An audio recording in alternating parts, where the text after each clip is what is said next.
That Don't Sound Right is a podcast about talking the way we did before the internet, when you could not prove anyone right or wrong. All the expertise was contained in the people involved with the conversation. I'm Peter. I'm Cecil, and I hope you enjoy our conversations. And as you listen, if you find yourself silently saying, that don't sound right, send us a comment. You're one of us. Is it changing one's persona? Like, say, Cecil is boondocking, so he wears overalls and a straw hat all the time.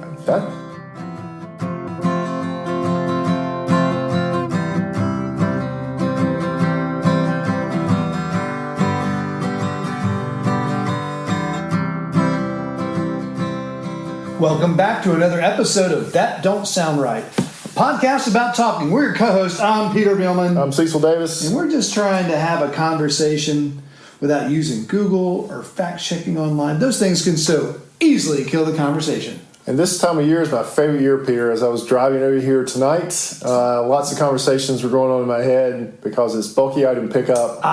It's over. Is it bulky item pickup week at your neighborhood? Yes. And I'm always a little because it's raining a lot over last night and today. And I'm always a little disappointed when it rains during bulky item pickup. It kind of cuts back on the recyclers coming to get your stuff off your front lawn, right? Yeah. The one box to this morning had a box of like scrap metal. Yeah. Gone. Oh, I would think so. Yeah. Totally gone. Went quickly.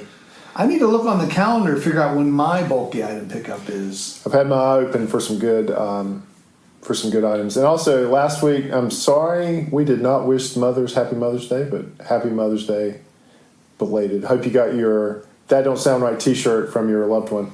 Or that sticker that you've been really wanting to put on your van. All right, I got one for you tonight. You don't know what it is. It is a word in the English language that exists, but I heard it used this week as a verb, and I had never heard it used this way. And I'd be surprised. So the word is boondocking. Boondocking? Do you know what boondocking is? I've heard of a boondoggle. There's a boondoggle, right? So that's something an adventure that's kind of a wild goose chase, a boondoggle. Well, I've always also heard of it. It's kind of a pleasure trip disguised as a business trip. That's it. Yeah, thank you. Boondoggle. A boondoggle is you tell your boss, hey, I really need to go down to Florida to check out some customers.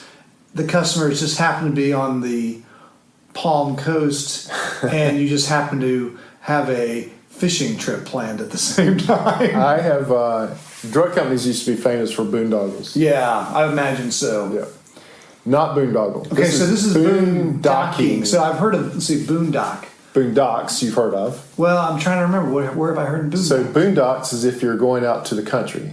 You know, if you're going outside of a city, you're from the Boondocks. There's a song called about being from the Boondocks. Okay, yeah. I guess we shorted it's going out to the boonies. Right. Yeah. Same thing. So the Boondocks or the boonies. Now, would you classify yourself as someone from the Boondocks? No, I'm from Cary, North Carolina. Do you want to be someone from... I am from the most suburb of all suburbs. All right. I'm from the suburbiest suburb. So boondocks, boonies, but out in the middle of nowhere, the country. Yeah. So, if we were going out to the boondocks in Cary, we'd have to go out 1010 toward Anger. That would be out toward the boondocks back in the day. Towards where? Anger. Anger? Where is Anger? Angier? Oh, Angier? Yeah, Anger. Is that south? That's south. Okay. But that would have put you out in the boondocks. That's putting into the sandhills of North Carolina, which I would call the boondocks or the boondocks. Well, now sandhills is even further south. Oh, is it further south? Yeah. Okay, all right. So, but yeah, you're getting closer to all those types of areas. All right. But that is not what boondocking means. So boondock is the noun. This is the verb form, boondocking. You got any ideas?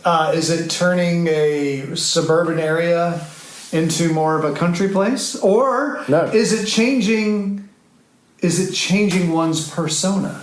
Like, say, Cecil is boondocking, so he wears overalls and a straw hat all the time. would be a good definition for Is that because you want to be someone from the boondocks. So in order to do that, you have to boondock. Right. That's you not have to it. participate in boondocking. That is an excellent definition. But that's not it.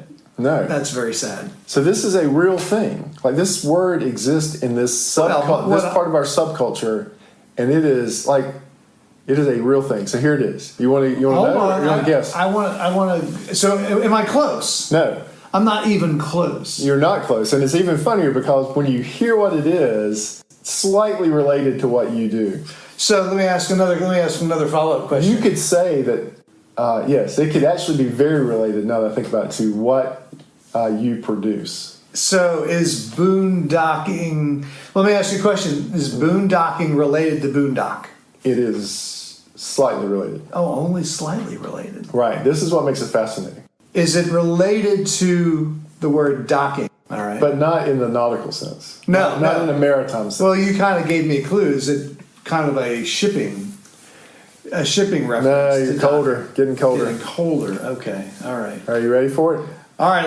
Hit me. Okay. So if you are boondocking, this is with a from the RV community, recreational vehicle community.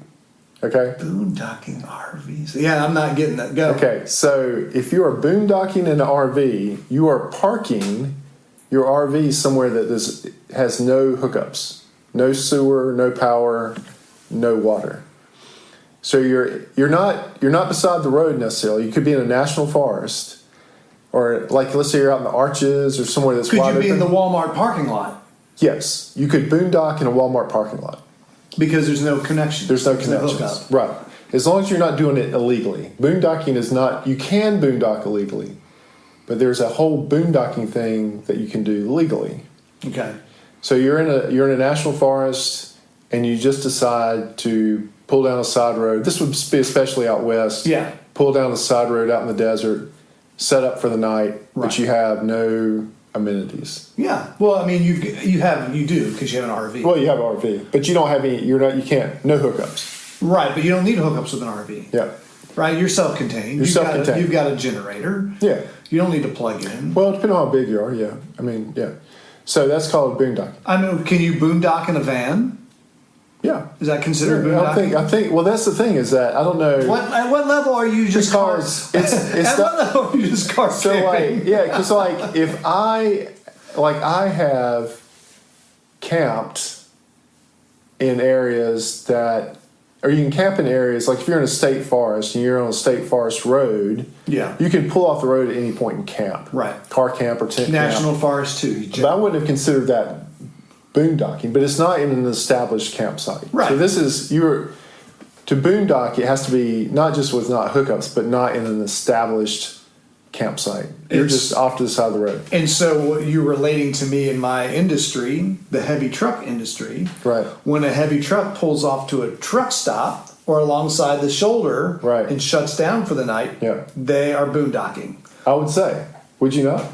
By that definition? Especially if they're on a ramp or off to the side of the road. But I mean, technically pulling into a truck stop is boondocking because there's no hookups there. Can the cabs hook up? Yeah, the cabs have the ability to plug into 110 power. Really? Yeah, to keep. What about sewer? Do y'all have bathrooms? No, we don't have any bathrooms or anything like that. Man, you should put one in there.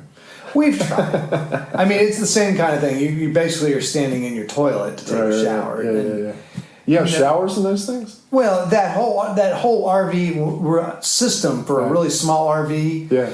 The actual system is you stand in your toilet to take a shower. Oh, right. That's kind of the unit, and it's kind of a modular unit. You can put them anywhere, and we tried putting in trucks. And really, the idea of using the bathroom in the same place you sleep in those tight quarters just isn't. There's better ways to do that. It's called a truck stop or boondocking. Yeah. So maybe boondocking is a little more rugged. I wouldn't say going to a truck stop is boondocking because you're going to walk over to the truck stop and get yourself a hot meal, take a shower. And, But parking on the rest area, it's full. Yeah. And you park along the exit ramp. Right. and you pull off on the shoulder there, and there's nothing there. Right. That'd be boondocking. That would be boondocking. Yeah. So there's this whole argument now, or not argument. There's this whole presupposition about how much should boondocking be allowed in the national forest? Where should it be allowed? Are you damaging things by boondocking with your RV?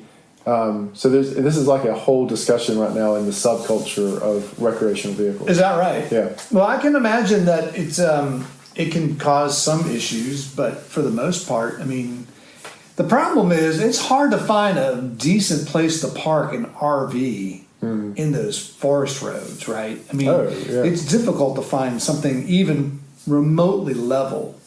I can't imagine having one of those RVs down anything off an established road anyway. Right.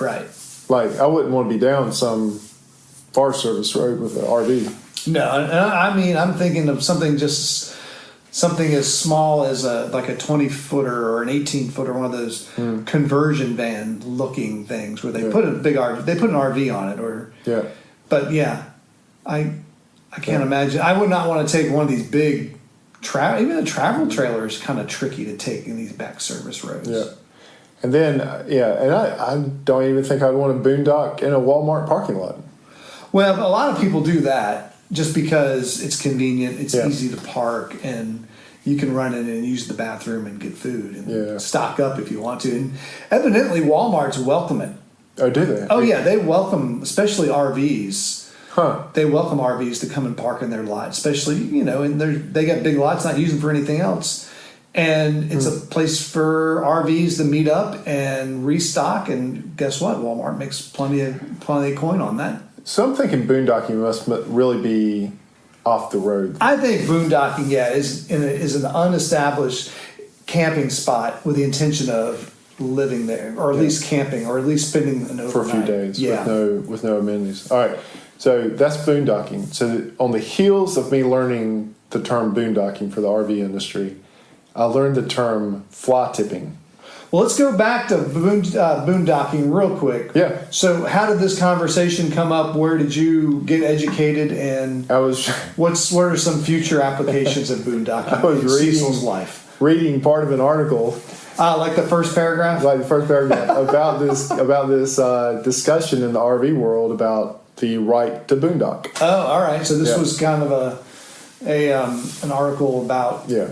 There's obviously some kind of controversy going on right now in the RV world. And as you know, if you have any type of hobby, there's always a discussion group, a newsletter, a magazine dedicated to your hobby, a forum, and all their message boards, and all the language around it. Well, it's probably just yet another thing that is a lightning rod for those in the RV world that they really feel strongly one way or the other, and you just have to watch what you say, or you're going to get canceled for boondocking. Right? Yeah, you don't have a sticker on the back of your RV that says "I'm a boondocker," and then the rest of the RV community shuns you. They're definitely going to slash your tires in that spot that no one can find you at. But I mean, I could see the appeal to it. That you would be there would certainly be an appeal to it on the Blue Ridge Parkway, where you would want to pull off and have these little, and they kind of encourage that in parts of the Blue Ridge Parkway, where you have these big pull-offs or picnics that aren't established campsites. They're just kind of wide areas in the road, those big grassy areas. Those big grassy areas. That invites boondocking to a picnic level. Yeah, I think a picnic level, because again, those things are not level. No. Do you have to? RV's got to be level. In order to sleep, it helps. Really? Yeah. Technically they don't have it. They don't need to be level. But can you imagine trying to sleep on when the vehicle is nose down and your head is lower? You ever sleep in a tent when your head is lower than your feet? More than I would want to admit to. What happens? You can't sleep. Yeah, it's tough. I got to turn around. Yeah. I'm like a walking bubble level. I mean, I can lay on any surface and say, oh, my feet are higher. I got to turn around. And I will turn around. I cannot sleep with my feet higher than my head. Are you good at finding a flat tent site? I'm good at finding where uphill is. Okay. But I'm not necessarily good at finding a flat tent site. A flat tent site does not really give itself away until you lie down. No, you can't. And even if it appears flat... And when you say flat, you mean kind of the globally flat or just locally flat? Because most of the time it looks globally flat, but once you lay down, there's the rock in your kidney. Yeah, there's a rock in the kidney or a root that you can't dig the root up. There's something there that is not, you didn't see on the first pass. No. I always lay down. But the RV, I mean, so that's the thing, first sleeping. Yeah. And then think about all your cooking inside. Yeah. So now your pots and pans are all at an angle. Yeah. And if it's a steep enough angle, now your drains aren't going to drain because they're not at the bottom. Yeah. Now, some of these bigger RVs have those self-leveling systems. They essentially have scissor jacks at every corner. And are they automatic? Or do you some are. Some are. You mash a button, and it levels it out. Really? But again, those are not the RVs I'm taking back on these roads. That's not a boondocking. Those are not. It's not a boondocking type of RV. I slept in the van during the 100-mile race, and the van I thought was on a level spot, but it was slightly tipped, and so my head was down. Oh, it actually helped. The front bumper was down? Well, the way I was sleeping in the van, I was down, but it actually helped because your feet are taking such a beating during a 100-mile race that it actually helped with the swelling to have your feet. No, I let my feet swell at the balloons before they're higher than my head. There's no way I can sleep like that. So you had another term. Yeah, so on the heels of learning boondocking. All right, so we've taught everybody, including myself, a new term this week, unless you already knew it. Yeah, I mean, let us know if you've heard of this. Maybe some of our listeners or have if you RVs. are a boondocker. You can send that. We'll keep that confidential because I understand there's a raging debate. So what's this other term you're going to lay on me? Fly tipping. Fly tipping. Fly tipping. I learned fly tipping on the heels of boondocking. Fly tipping. Yes, fly tipping. And this is all part of the RV culture? This is not a part of the RV culture. This is just another term that I learned this week on the heels of learning boondocking. Oh, okay. It's unrelated to boondocking. Actually, is it related to camping? It could be. It could be related to boondocking too, actually, now that I think so. The term fly tipping. But it is independent, but could be used together. So the fly tipping is the, to me, if I had to define it, it's someone who only uses a rain fly to camp under. Man, you're really good at coming up with these definitions. And they don't set it up quite right, and it starts to pull water. Yeah. Fly tipping is the act of pushing the water off the rain fly or off the tent onto the ground. If you're not following Peter's train of thought here, a fly is an integral part of a tent now, the rain fly. If anyone's had one of those 8x8 or 10x10 easy ups, you know what I'm talking about. Uh-huh. They always collect water in the rain. Right. It starts to pool, and you've got to push up on it. Yeah. And it gets your ankles wet because the water spills over. Fly tipping. That is fly tipping. That would be an excellent definition. But that is not it. Our friends across the pond I am right now. 0 for 2. I know, our friends across the pond are yelling at their phones right now because they know exactly what fly tipping is. This is not an American term. Is it not? This is from our friends in England. England, all right. Yes. Fly tipping is the illegal dumping of trash. So, like, if you were boondocking and you just threw all your trash. Oh, you're a fly tipping boondocker. You're a fly tipping boondocker. That's the worst. Is boondocking an English term? Yes, that's a term used. No, that's not an English term. That's an American English term. Oh, okay. Fly tipping is, but boondocking is. Boondocking is American, as far as I know. Okay. Fly tipping is England, and so if you illegally dump in an unposted area, that's called fly tipping. Here we just call it dumping. Right. Or taking out the garbage if you're out in the boondocks. That's right. If you're from the boondocks, you're taking out the trash. There's always that road in the boondocks where everybody throws their trash. And there's a big sign that says no dumping. Right. And I guess in England it would say no fly tipping. I guess so. So did you ask how this term came to be? I have not. Somebody from across the pond is going to have to write us and tell us about fly tipping. Well, what was the context in which you learned it? Another article? The first page of another article? There was a lady who was reading the UK Sun or something? I was reading the UK Sun, and there was a lady who was being wrongfully accused of fly tipping. Oh, all right. She was not fly tipping, but she was being accused of fly tipping because they found something of hers near a site that people had been fly tipping. But what had been occurring is she had been reporting the fly tipping And I think somebody was trying to maybe get it. There was a wrong association. She was being framed for fly tipping. They found a box with her name on it, threw it out there in the pile. I don't know. Something like that. Maybe fly tipping. Our word would be dumping.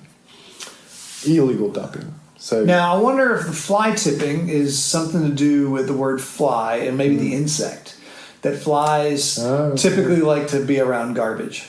I now wonder if when you're on a boondoggle, if you could boondock and fly tip at the same time. Because if you're on a boondoggle, you wouldn't be in an RV. You'd be in a fancy resort. Right. So if you're on a boondoggle. Fly tipping at a boondoggle? No, fly tipping in an RV, that's boondocking. As part of a boondoggle? Yeah, as part of a boondoggle. Oh, so here's what you're saying, is that you have a trash problem out in the boonies. Well, the boondoggle was the expensive trip, right? Hold on. Right. Let me complete the complete sentence. Okay. So you live in the boonies and you have a trash problem. Mm-hmm. But you need to go find a place to go fly tipping. Mm-hmm. So the best thing to do is to find a place that are somewhere else in the boonies, but you don't want to be too obvious, so you're going to boondock in the boonies. Right. But you really don't want to do it on your own time. So you talk your company into sending you on a trip. Right. And along the way, as part of the boondoggle, you stop in the boonies to fly tip while you're boondocking. Yeah, there you go. Exactly. Did you hear that? I did. Did you see how I strung all that together? Yeah. Excellent. And all of that don't sound right. None of that sound right. So we've learned 2 new terms this week on that don't sound right. We have finally taught ourselves something on this podcast. And maybe we've taught somebody else. Maybe. It's a possibility. But it don't sound right, but you have come to the end of that don't sound right. Hey, we want to thank everyone for listening. And if this is your first time listening and you enjoyed the conversation moderately, would you consider hitting the subscribe button on the platform you listen with? Also, if you're that long-time listener and have just been dying to give us a review, don't hesitate. Go ahead, do that rating, do that review so others can easily find us enjoying the conversation. Boondock on our website. That's what we're asking you to do. Or maybe we're asking you to fly tip. We don't want you to fly tip in the comment section.